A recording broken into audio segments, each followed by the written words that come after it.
Hello dear students, welcome back. Let's begin with the new question. The question says find truth value of each of the following statements. And the first statement says it is not true that 3 minus 7i is a real number. Now without wasting any time, let's quickly begin with the solution. Dear students, whenever you are supposed to find the truth value, तो आपको सबसे पहले जो भी statement दिया हुआ है उसको कन्वर्ट करना होगा सिंबॉलिक फॉर्म में, राइट? जब भी ट्रूथ वैल्यू फाइंड करनी है तो जो भी स्टेटमेंट दिया हुआ है उसको सबसे पहले आप कन्वर्ट कर लीजिए सिंबॉलिक फॉर्म में। अब यहाँ पे टोटल एक ही स्टेटमेंट दिया हुआ है, it is not true that 3 minus 7i is a real number. तो हम स्टेटमेंट को क्या ले सकते हैं, P। और अगर दो स्टेटमेंट्स दिए हो तो हम एक को P ले लेंगे और एक को ले लेंगे Q। बट यहाँ पे only one statement is given, तो we will consider that statement as P। But always remember, whenever you define P and Q, always define P and Q in positive sense. यहां पे जो हमें question दिया है वो बोल रहा है it is not true that 3 minus 7i is a real number. तो जो गिवन स्टेटमेंट है वो नेगेटिव सेंस में है। बट जब हम सिंबॉलिक फॉर्म में कन्वर्ट करने के लिए P और Q को डिफाइन करेंगे तो we will always define those statements in positive sense. कैसे? Let's have a look. तो यहां पे देखिए हम P को क्या कंसिडर कर लेंगे, 3 minus 7i is a real number. मतलब क्वेश्चन था it is not true that 3 minus 7i is a real number. हमने लेकिन जब उसको P के फॉर्म में डिफाइन किया तो हमने क्या लिया, it is true that 3 minus 7i is a real number. Now you might be wondering कि sir it is true that कहां है? तो इट इज ट्रू दैट अगर नहीं भी लिखा हुआ है तो it does not make any difference. तो या तो आप it is true that 3 minus 7i is a real number लिख लीजिए, और simply write 3 minus 7i is a real number, both are one and the same. तो अब इसका जो सिंबॉलिक फॉर्म है, क्योंकि हमने P को पॉजिटिव सेंस में लिया है बट एक्चुअल में वो नेगेटिव सेंस में दिया हुआ है, तो इसको हमको एडजस्ट करना पड़ेगा नेगेशन के साथ, राइट? तो what will be the symbolic form? It will be negation of P, right? Negation of P। अब हमने सिंबॉलिक फॉर्म में तो कन्वर्ट कर लिया, बट सिंबॉलिक फॉर्म के साथ साथ we also need to find the truth value. अब ट्रूथ वैल्यू फाइंड करने के लिए we already have converted into symbolic form as negation P। Now concentrate on P। P बोल रहा है 3 minus 7i is a real number, which is absolutely wrong. Because हमको पता है कि 3 माइनस 7i रियल और इमेजिनरी इन दोनों के मिलने से बनता है एक कॉम्प्लेक्स नंबर। तो 3 minus 7i is a real number, ये एक फॉल्स स्टेटमेंट है। कैसा स्टेटमेंट है? False statement. मतलब P की ट्रूथ वैल्यू है F, राइट? तो यहां पे हमें भी क्या करना है, सिर्फ P की जगह पे उसकी ट्रूथ वैल्यू रिप्लेस कर देनी है। तो रिप्लेस करने पे नेक्स्ट स्टेप में ये क्या हो जाएगा, नेगेशन ऑफ F, राइट? क्यों? क्योंकि P जो है वो एक फॉल्स स्टेटमेंट है, तो ये हो जाएगा negation F। Now, I hope all of you remember the laws associated with logical connectives. Yes or no? Yes, these are the 5 laws, correct? And के लिए, और के लिए, if then के लिए, if and only if के लिए, और ये negation के लिए। अब हमारा किस negation से related है? negation of true होता है false, तो negation of false क्या हो जाएगा? true। तो in the next step, negation of F will be true, and therefore we can conclude that the truth value of the given statement is capital T।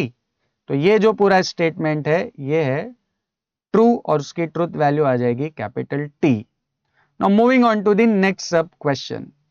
If a joint venture is a temporary partnership then discount on purchase is credited to the supplier. अब यहां पे देखिए दो statements हैं, right? पहला है if a joint venture is a temporary partnership, second statement then discount on purchase is credited to the supplier. तो यहां भी ट्रूथ वैल्यू फाइंड करने के लिए सबसे पहले हम इस पूरे स्टेटमेंट को कन्वर्ट कर लेंगे सिंबॉलिक फॉर्म में, और सिंबॉलिक फॉर्म में कन्वर्ट करने के लिए यहाँ पे जो दो स्टेटमेंट्स दिए हुए हैं हम उनको बाइफर्केट कर लेंगे in the form of P and Q। तो ये जो पहला स्टेटमेंट है, a joint venture is a temporary partnership, इसको हम ले लेते हैं P। और जो दूसरा स्टेटमेंट है discount on purchase is credited to the supplier, इसको हम ले लेते हैं Q। और क्योंकि इसको इफ और देन से कनेक्ट किया हुआ है तो डेफिनेटली हम कौन सा सिंबल यूज करेंगे, ये सिंगल साइडेड एरो वाला, right? What will be the symbolic form? It will be P single sided arrow Q। If P then Q। I hope this is clear to everyone. Now, as we have converted this statement in symbolic form, अब हमें इसकी truth value find करनी है. Now, dear students, tell me, a joint venture is a temporary partnership. ये true statement है या false statement है? आप लोगों ने accounts में किया होगा, ये एक true statement है, right? ये एक true statement है, मतलब P जो है वो है true. और जो दूसरा स्टेटमेंट है हमारा Q, discount on purchase is credited to the supplier, ये डेफिनेटली एक फॉल्स स्टेटमेंट है. तो हमारे पास P जो है वो ट्रू है और Q जो है वो है फॉल्स. तो P और Q की रेस्पेक्टिव वैल्यूज को हम सब्स्टिट्यूट करेंगे तो नेक्स्ट स्टेप में we get T arrow F, right. P को हमने रिप्लेस कर दिया ट्रू के साथ, Q को हमने रिप्लेस कर दिया F के साथ. नाउ T और F के लिए यहां पे देखिए हमारे पास ऑलरेडी रूल्स हैं, और रूल क्या बोलता है कंडीशनल के लिए कि अगर T एरो F है तब आंसर होता है F, अदरवाइज होता है ट्रू. तो यहां भी ये T एरो F है तो T arrow F will definitely be F. So final output for this entire statement is F, and hence we can conclude that the truth value of this statement is capital F. Similarly, moving on to the third sub question. Every accountant is free to apply his own accounting rules if and only if machinery is an asset. यहां भी दो statements दिए हुए हैं. पहला statement every accountant is free to apply his own accounting rules, और दूसरा statement है मशीनरी इज एन असेट. तो यहां भी हम इन दोनों को P और Q अज्यूम कर लेते हैं. Let P as every accountant is free to apply his own accounting rules, Q as machinery is an asset. और क्योंकि इफ एंड ओनली इफ दिया हुआ है तो हमें कौन सा सिंबल यूज करना होगा, डबल साइडेड एरो. तो what will be the final symbolic form, it will be P double sided arrow Q. Now after converting into symbolic form हमें इसकी ट्रुथ वैल्यू फाइंड करनी है. तो ट्रुथ वैल्यू के लिए देखिए ये हमारा सिंबॉलिक फॉर्म है. नाउ यू टेल मी, ये जो हमारा स्टेटमेंट P है ये ट्रू है या फॉल्स है. Every accountant is free to apply his own accounting rules, ये डेफिनेटली एक फॉल्स स्टेटमेंट है. कैसा स्टेटमेंट है, फॉल्स स्टेटमेंट है. और जो हमारा स्टेटमेंट है Q, machinery is an asset, ये डेफिनेटली एक ट्रू स्टेटमेंट है. तो यहां पर P जो है वो है फॉल्स और Q है ट्रू. तो नेक्स्ट स्टेप में ये हो जाएगा F double sided arrow T. अब देखिए बाय कंडीशनल के लिए रूल है कि अगर दोनों स्टेटमेंट सेम है then only the final output is true. But हमारे केस में ऐसा नहीं हो रहा है, तो इसका मतलब इसका final output will be false, that is capital F, and hence the truth value of this statement is capital F. Similarly, moving on to the fourth sub question, neither 27 is a prime number nor divisible by 4. अब यहां पे भी दो statement है, 27 is not a prime number, 27 is not divisible by 4. But यहां पे देखिए दोनों स्टेटमेंट नेगेटिव सेंस में है. पर जब हम सिंबॉलिक फॉर्म में कन्वर्ट करते हैं तो P और Q को हम कौन से फॉर्म में डिफाइन करेंगे, पॉजिटिव सेंस में, राइट. तो यहां पर P को हम क्या ले लेते हैं कि 27 इज ए प्राइम नंबर, जबकि क्वेश्चन बोल रहा है neither 27 is a prime number. Question जो है वो नेगेटिव सेंस में है, बट हम P को डिफाइन कौन से सेंस में कर रहे हैं, पॉजिटिव सेंस में. सिमिलरली Q को भी हम पॉजिटिव सेंस में डिफाइन करेंगे तो वो हो जाएगा 27 इज डिविजिबल बाय 4. अब देखिए नीदर नॉर में बहुत से लोग कंफ्यूज हो जाते हैं कि एंड यूज करना है या और यूज करना है. तो ऑलवेज रिमेंबर नीदर नॉर मतलब not this and not that. And तो एंड के लिए कौन सा सिंबल यूज होगा, एंड वाला, right.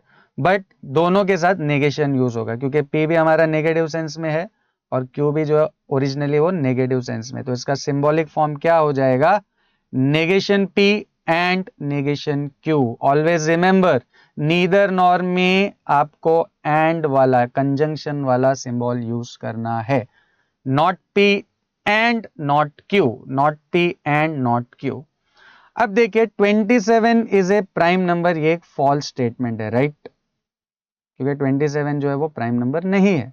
And 27 is divisible by 4, ये भी एक फॉल्स स्टेटमेंट है, करेक्ट. तो अब ट्रूथ वैल्यू फाइंड करने के लिए ये जो भी हमने सिंबॉलिक फॉर्म लिखा है इसको हम एज इट इज कॉपी कर लेते हैं और P और Q की जगह पे हमको क्या करना है, उनकी रेस्पेक्टिव ट्रूथ वैल्यूज. तो P 27 is a prime number, false. Q 27 is divisible by 4, वो भी रॉन्ग है. तो ये क्या हो जाएगा, negation F and negation F, right. negation F and negation F. Now negation F meaning true, false का negation true, यहाँ भी false का negation true, तो ये हो जाएगा T and T, and के लिए we know that if both these statements are true, the final output is also true. So here also if T and T is there, so final output will be T, and hence the truth value of the given statement is capital T. And now finally moving on to the last sub question, which says 3 is a prime number and an odd number. यहाँ भी दो statements है, एक को P ले लेते हैं, P will be 3 is a prime number, और Q को ले लेते हैं 3 is an odd number, और कनेक्टर है बीच में and, तो इसका सिंबॉलिक फॉर्म हो जाएगा P and Q और P कंजंक्शन Q. अब इसके साथ साथ हमें इसकी ट्रूथ वैल्यू भी फाइंड करनी है, तो इसको हम एज इट इज कॉपी कर लेते हैं P एंड Q. अब टेल मी P ट्रू है या फॉल्स है? 3 इज ए प्राइम नंबर, क्या ये सही है? यस ऑफ कोर्स ये सही है, तो P is a true statement and Q 3 is an odd number, वो भी एक ट्रू स्टेटमेंट है. तो यहाँ पे P और Q दोनों ही ट्रू हैं, तो हम दोनों को रिप्लेस कर सकते हैं T और T के साथ, तो it will be T and T, and again T and T मतलब T, so final output will be T, and therefore we can conclude that the final truth value of this statement is capital T. Hope this is clear to everyone. See you in the next video.